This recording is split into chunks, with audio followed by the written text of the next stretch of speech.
দেখো বেলা আজকে 1টা বাজে। গুড আফটারনুন ফ্রেন্ডস, আমি মৌমিতা, আমার চ্যানেল আর ক্রিস্টালে তোমাদের অনেক অনেক ওয়েলকাম আর ভালোবাসা দিয়ে একটা নতুন ব্লগ শুরু করলাম।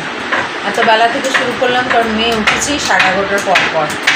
রাত্রেবেলা কাশি ওকে ঘুমাতে দেয়নি, খুব ডিস্টার্ব করেছে, ওই জন্য আমিও ঘুমাতে পারিনি। বেলা করে আমি উঠলাম ওই 10:30, উঠলো 11:30। ডক্টরকে ফোন করলাম, বললো আরেকবার তাহলে শনিবার দিন নিয়ে আসুন। ভিজিট নেবে না যেহেতু 1 সপ্তাহের মধ্যে, তো আরেকবার নিয়ে যেতে বললো। কফটা বেরোচ্ছে না, ওইটাই সমস্যা হচ্ছে, কফটা জমে রয়েছে। তো উঠলো, উঠতে ওকে ফ্রেশ করালাম, ফ্রেশ করি ঝটপট ঘরটাকে ডাস্টিং করলাম, বিছানা গুছালাম। মায়ের এদিকে রান্না হয়ে গেছিলো, এই জন্য তাড়াতাড়ি করে হয়ে গেছে সব। বিছনা টিছনা গুছানো হয়ে গেছে, এই যে স্নানের সরঞ্জাম, ঘর মোছা হয়ে গেছে, রান্না বান্না হয়ে গেছে, বাসন মাজা হয়ে গেছে। ওরা খালি স্নান করবে, গরম জল হয়ে গেছে। কে মেরেছে? ও ওই বাবুটা, ওই যে ওর বাবু ওকে মেরেছে, তাই বলছি। ও যেমনি ওর বাবু ছিল, ওই বাবুটাকে নিয়ে কালকে রাতের পাশে চাদর দিয়ে ঘুম পাড়াচ্ছে। ঠিক আছে, দেরি না করে ও বাবা এনেছিল জিলিপি রুটি, খালি জিলিপি দিয়েছে, রুটি খেলো না। তা এখন তাড়াতাড়ি স্নানটা করিয়ে দিয়ে একটু ভাত খাবো। 2টো বাজতে 5 মিনিট বাকি। এটা তো আজকে উঠেছি 11:40-এ, এখন একে খাওয়াতে বসবো। স্নান ধান হয়ে গেছে। এদিকে হয়েছে আমাদের ভাত, কাঁকরোল ভাজি, আর এইদিকে হচ্ছে এই যে রুই মাছ না কাতলা মাছ জানি না, এই মাছ দিয়ে কচু আলু দিয়ে তরকারি, কাতলা দিয়ে। মেয়েকে একটু ঝাল ঝাল দেখে দেবো, ভাল লাগবে মুখে, সর্দি মুখ তো, পিতো দেবো যেটুকুনি ভাত খায়। ঠিক আছে, দেরি না করে মেয়েটাকে খাওয়াতে বসি, এই স্নান করে।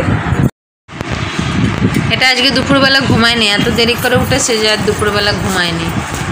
সন্ধ্যেবেলা উঠে ফ্রেশ করিয়ে ম্যাগি খাবো, ম্যাগি বানিয়ে দিলাম, 2-1 চামচ খেয়ে আর খেলো না। তারপরে বলছে আমি ফুচকা খাবো, এই যে ফুচকা আনালাম, বেশি না 20 টাকার, না খাও। ম্যাগি বানাতে বলে আর খেলো না, কয়েক চামচ খেয়ে ওর আর ভালো লাগছে না। ফুচকা খাবো, আসলে সর্দি জ্বর মুক্ত আনালাম, বেশি না 20 টাকার আনালাম, যেই কটা খায়।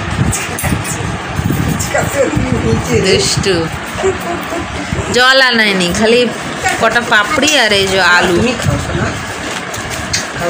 এই যে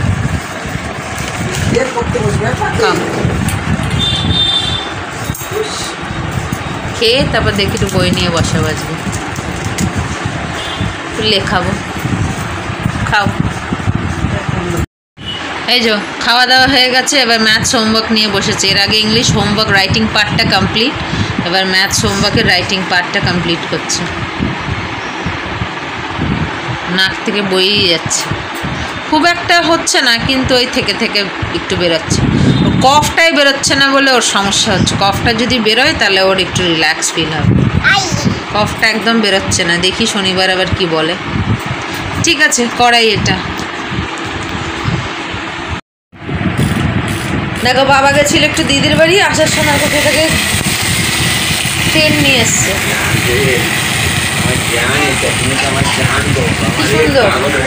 একদম টিনটিন দাদার গাড়ি, মা দেখেছো? টিনটিন দাদার এই গাড়িটা আছে না, তুমি খেলা করতে কি সুন্দর ট্রেন চালাও।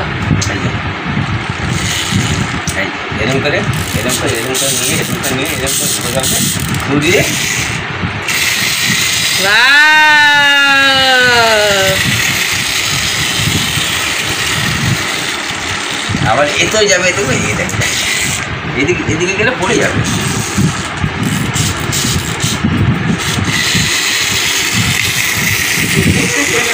মাটিতেও চলছে, চলে গেল মাটিতে চলছে। ওই যে কি সুন্দর জুঁই ফুলের মালা এনেছে, অলটারে দিয়েছে,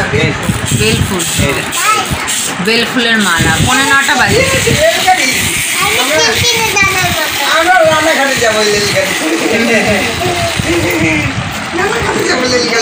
কি সুন্দর। সিনেমাতে ঘরে গেছিলাম, পড়া হয়ে যেতে, তারপরে এলাম ওষুধ টষুধ খাওয়াবো, আর ওরা এসি চালালো, ওই জন্য পালিয়ে এলাম। একটু পরে খাবো, আরো দুটো ওষুধ আছে। দেখো 10টা 25, আমরা ঘুমিয়ে পড়েছি। ওই যে মেয়ে ঘুমাচ্ছে ওখানে। আসলে শরীরটা ভালো না, রাতে কিচ্ছু খেলো না, অনেক কিছু অপশন দিলাম, কিচ্ছু খেতে চাইলো না, শরীরটা একদম ভালো না।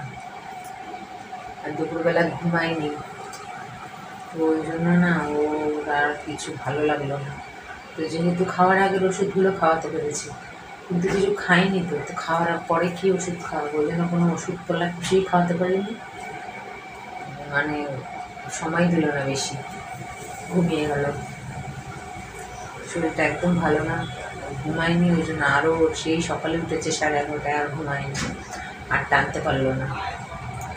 থাক ঘুমাক, ঘুম পাড়িয়ে দিলাম, ফ্রেশ ট্রেশ করিয়ে ঠরিয়ে ঘুম পাড়িয়ে দিলাম। আমাদেরও খাওয়া দাওয়া হয়ে গেছে, মারা শুতে চলে গেছে।